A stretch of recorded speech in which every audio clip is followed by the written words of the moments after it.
ડાંગ જિલ્લામાં વિધિવત ચોમાસાનું આગમન થયું। જિલ્લાના સુબીર તાલુકામાં ધોધમાર વરસાદ થયો। સુબીરના દિવાન ટેમરૂન અને માછલી ખાતર ગામે વરસાદ થયો। સુબીર તાલુકાથી પસાર થતી પૂર્ણા નદી બે કાંઠે વહેતી થઈ। વાવણી લાયક વરસાદના કારણે ખેડૂતોમાં ખુશીનો માહોલ જોવા મળ્યો। તો ડાંગમાં જે રીતે વરસાદી માહોલ જોવા મળ્યો, વિધિવત ચોમાસાનું આગમન થયું અને તેના પગલે સુબીર તાલુકામાં ધોધમાર વરસાદ વરસતા નદીઓમાં જ્યાં પાણીનું વહેણ સામે આવ્યું, નદી બે કાંઠે વહેતી થઈ હોય તેવા દ્રશ્યો સામે આવ્યા। રસ્તાઓ પર પણ પાણી ભરાયેલા જોવા મળ્યા। પૂર્ણા નદી બે કાંઠે વહેતી થઈ હોય તેવા આ દ્રશ્યો ડાંગથી સામે આવ્યા।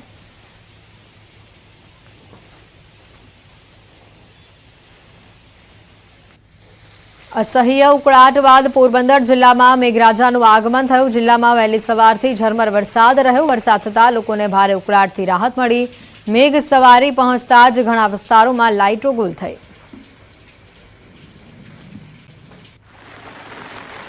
પોરબંદરમાં અસહ્ય ગરમી બાદ વરસાદનું જે રીતે આગમન થયું, જિલ્લાના ઘણા ભાગોમાં ધીમી ધારે વરસાદ થયો અને વાવણી લાયક વરસાદ હોવાથી ખેડૂતોમાં પણ ખુશીનો માહોલ જોવા મળ્યો। તો લોકોને પણ વરસાદ થતા ઠંડકનો અહેસાસ થયો, જેને લઈને લોકોમાં પણ ક્યાંક આનંદ જોવા મળ્યો।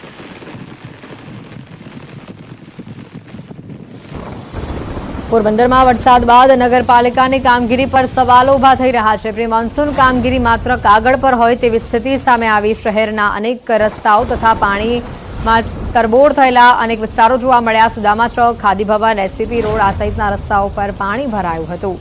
દ્રશ્યો સામે આવ્યા પોરબંદરથી।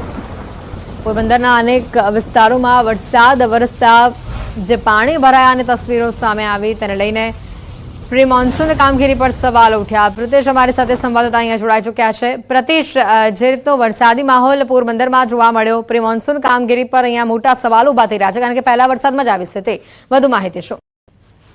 જી હેતવી, જે રીતે પોરબંદર જિલ્લામાં આજે વહેલી સવારથી જ સિઝનનો પ્રથમ વરસાદ છે તે શરૂ થયો હતો। પહેલા શરૂઆતમાં ધીમી ધારે અને ત્યારબાદ જે રીતે ધોધમાર વરસાદ છે તે થોડો સમય માટે રહ્યો હતો। એમાં થોડા સમયમાં જ પોરબંદર શહેરના જે સુદામા ચોક તેમજ એસવીપી રોડ સહિતના જે મુખ્ય રસ્તાઓ છે ત્યાં પાણી છે તે પાણી ભરાવાના પ્રશ્ન સામે આવ્યા હતા। ત્યારે પ્રી મોન્સૂનની કામગીરી દર વર્ષે નગરપાલિકા જે કરે છે તેના ઉપર પ્રશ્ન ઉઠી રહ્યા છે। સાથે જ પોરબંદર જિલ્લાના ગ્રામ્ય વિસ્તારની વાત કરીએ તો પોરબંદર જિલ્લાના મોટાભાગના ગ્રામ્ય વિસ્તારોમાં પણ જે સાર્વત્રિક વરસાદ છે તેને લઈને ખેડૂતોમાં પણ ખુશીનો માહોલ જોવા મળી રહ્યો છે અને ખેડૂતો હજી પણ આશા રાખી રહ્યા છે સારો વાવણી લાયક વરસાદ થાય જેથી તેઓ વાવણીના શ્રીગણેશ કરી શકે અને જે સમગ્ર જિલ્લામાં જે રીતે ભારે ઉકળાટ બાદ વરસાદી માહોલ છે તેને લઈને ભારે ખુશી છે તે જિલ્લાવાસીઓમાં જોવા મળી રહી છે। જી પ્રતિશ, આભાર માહિતી બદલ। પોરબંદરના અનેક વિસ્તારોમાં વરસાદ વરસતા રસ્તાઓ પર પાણી ભરાયાના આ દ્રશ્યો સામે આવ્યા। સુરેન્દ્રનગરથી તસવીરો સામે આવી રહી છે। સુરેન્દ્રનગર અને વઢવાણ સહિતના શહેરી વિસ્તારોમાં ગાજવીજ સાથે ધોધમાર વરસાદ થયો, જેના પગલે વાતાવરણમાં પણ અચાનક જે પલટો આવ્યો અને વરસાદ વરસતા કેટલાક લોકોને ગરમીથી રાહત મળી। સાથે આસપાસના મેમકા, ખેરાડી, ગોમટા, ખારવા, ઝાપુદર સહિતના ગામોમાં પણ ધોધમાર વરસાદ થયો। સારો વરસાદ એક બાજુ થતા ખેડૂતો પણ ખુશખુશાલ થયેલા જોવા મળ્યા।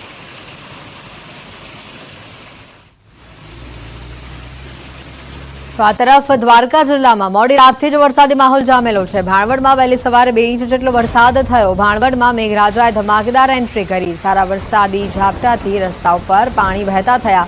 જિલ્લામાં વરસાદી માહોલ છવાયો છે। વાદળછાયું વાતાવરણ જોવા મળી રહ્યું છે। વાતાવરણમાં હાલ ઠંડક પ્રસરી હોય તેવા પણ સમાચાર આવી રહ્યા છે। દ્વારકામાં જે વરસાદ વરસી રહ્યો છે, ભાણવડમાં મેઘરાજાની ધમાકેદાર જે એન્ટ્રી જોવા મળી। વહેલી સવારે જ ખાબકેલા વરસાદમાં 2 ઇંચ જેટલો વરસાદ નોંધાઈ ચૂક્યો છે। દ્વારકાના ભાણવડમાં મોડી રાતથી જ વરસાદી માહોલ, વહેલી સવારથી વાદળછાયું વાતાવરણ પણ જોવા મળી રહ્યું છે અને જેના પગલે વાતાવરણમાં ઠંડક પણ પ્રસરી છે। એટલે જે ઉકળાટ આટલા દિવસોથી અનુભવાતો હતું તેમાંથી લોકોને રાહત મળી છે। બીજી તરફ વાત કરીએ ખેડૂતોની, તો ખેડૂતો પણ ક્યાંક આ વરસાદથી ખુશખુશાલ જોવા મળી રહ્યા છે। સંવાદદાતા મુકુંદ ફોન લાઈન ઉપર જોડાયા છે અહીંયા। મુકુંદ, અત્યાર સુધીમાં કેટલો વરસાદ વરસ્યો છે? હાલ દ્વારકામાં શું પરિસ્થિતિ છે? જી, વાત કરવામાં આવે તો દ્વારકા જિલ્લામાં મોડી રાતથી જ વરસાદી માહોલ છવાયો હતો। રાત્રિના 3 વાગ્યાના આસપાસ ખંભાળિયા તેમજ કલ્યાણપુર પંથકમાં ધીમી ધારે વરસાદ વરસ્યો હતો। ત્યારબાદ વહેલી સવારે 6 થી 8 વાગ્યાના સમય દરમિયાન ભાણવડ પંથકમાં 2 ઇંચ જેટલો વરસાદ ખાબક્યો હતો। ભાણવડમાં મેઘરાજાની ધમાકેદાર એન્ટ્રી શરૂ થતા વરસાદી પાણી રસ્તા ઉપર ફરી વળ્યા હતા। ખેડૂતોની વાત કરીએ તો ખેડૂતો વાવણીની રાહ જોઈને, વરસાદની રાહ જોઈને બેઠા હોય ત્યારે વરસાદ વરસતા ખેડૂતોમાં પણ ખુશીનો માહોલ છે. બિલકુલ મુકુંદ, આભાર માહિતી બદલ.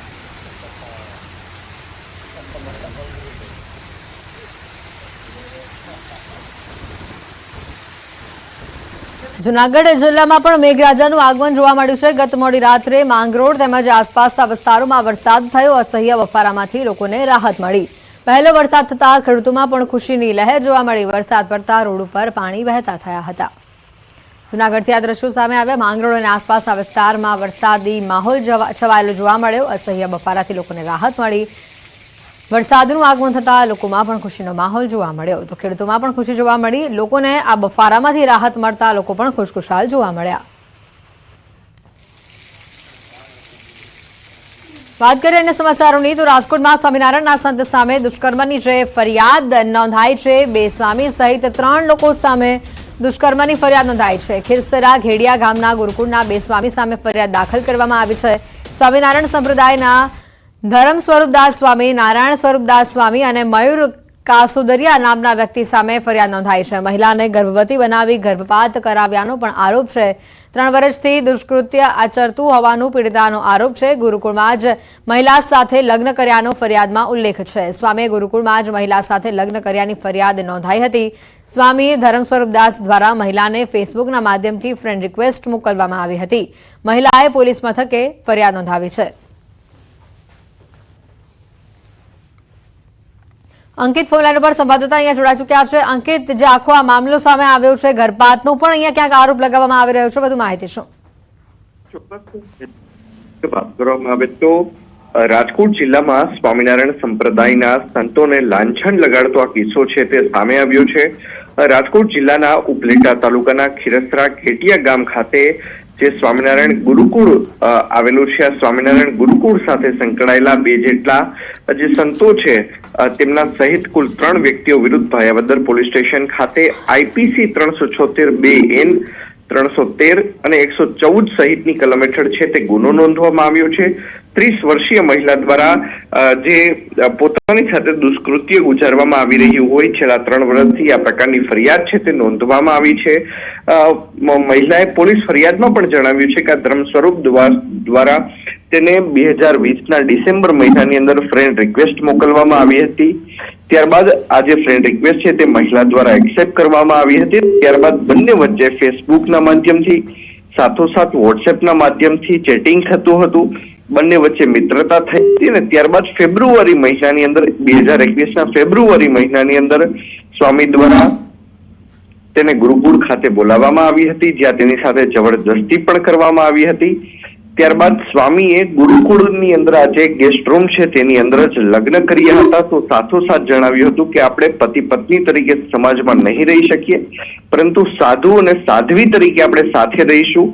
જેના કારણે આ મહિલાની જે ટ્રેનિંગ છે પ્રથમ ભુજ ખાતે કરવામાં આવી છે, ત્યારબાદ હળવદ ખાતે કરવામાં આવી હતી અને ત્યારબાદ આ મહિલા છે તે ટીંબડી ખાતે છે તે પરત ફરી હતી, જ્યાં મહિલા સાથે અવારનવાર દુષ્કર્મ છે તે આચરવામાં આવતું હતું. અને ત્યારબાદ મહિલાએ જયારે પ્રતિકાર કર્યો ત્યારે જે નારાયણ સ્વરૂપ દાસ જે સ્વામી છે તેમનો પણ રોલ છે તે સામે આવ્યો હતો.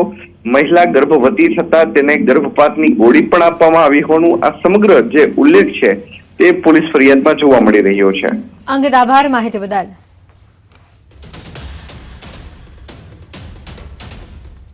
અમદાવાદના ગીતા મંદિરથી ચોંકાવનારી ઘટના સામે આવી રહી છે. ગીતા મંદિર પાસે 1 કિલો સોનાની લૂંટની ફરિયાદ થઈ છે. જમાલપુર વિસ્તારમાં આવેલા અશરફી જ્વેલર્સના કર્મચારી 1 કિલો જેટલું સોનું લઈને ફરાર થયા. ગીતા મંદિર પાસેથી તે પસાર થઈ રહ્યા હતા અને આ દરમિયાન પહેલા એક્ટિવા પર 2 શખ્સો આવ્યા, તેને ઉભા રાખવામાં આવ્યા. રાયપુર દરવાજા ક્યાંથી જવાય તેવો રસ્તો પૂછવામાં આવ્યો અને બાદમાં થોડે આગળ જઈને તેની પાસેથી રહેલ સોનું ભરેલી જે બેગ છે તેને છીનવી લેવામાં આવી અને તે બાદ તેઓ તરત જ ફરાર થયા.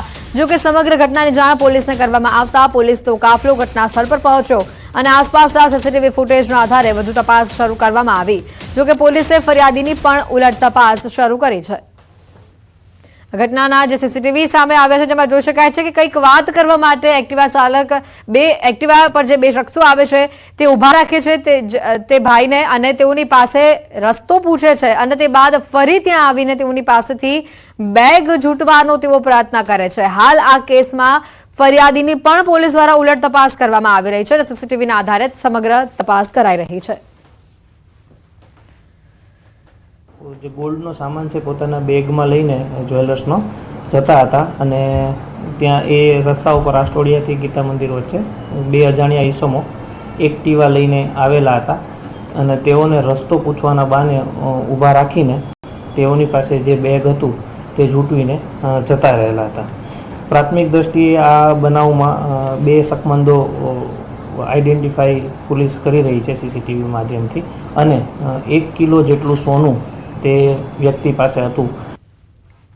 ગીર સોમનાથમાં મકાનમાં દીપડો ઘૂસ્યો હોવાનું સામે આવ્યું છે. ગીર ગઢડાના ખિલાવડ ગામની ઘટના છે. બસ સ્ટેશન નજીક શિકારની શોધમાં આ દીપડો આવ્યો હતો. રહેણાંક મકાનમાં દીપડો ઘૂસી જતા અફરાતફરી મચી. જશરાધાર વન વિભાગની ટીમે દીપડાનું રેસ્ક્યુ કર્યું. દીપડાનું રેસ્ક્યુ કરીને જશરાધાર એનિમલ કેર સેન્ટર તેને ખસેડવામાં આવ્યો. આ 3 અલગ અલગ તસવીરો આપને બતાવી રહ્યા છે. દીપડો રહેણાંક મકાનમાં ઘૂસ્યો અને જે બાદ આસપાસના લોકોમાં પણ ભય જોવા મળ્યો. ગીર ગઢડાના ખિલાવડ ગામની આ ઘટના છે અને આ દીપડો ઘરમાં ઘૂસ્યાના આ તસવીરો પણ અહીંયા સામે આવી છે. સાથે જ આસપાસના લોકોમાં પણ જે ભયનો માહોલ જોવા મળ્યો. જો કે ઘરમાં ઘૂસેલા દીપડાને તાત્કાલિક રેસ્ક્યુ પણ કરવામાં આવ્યું હતું.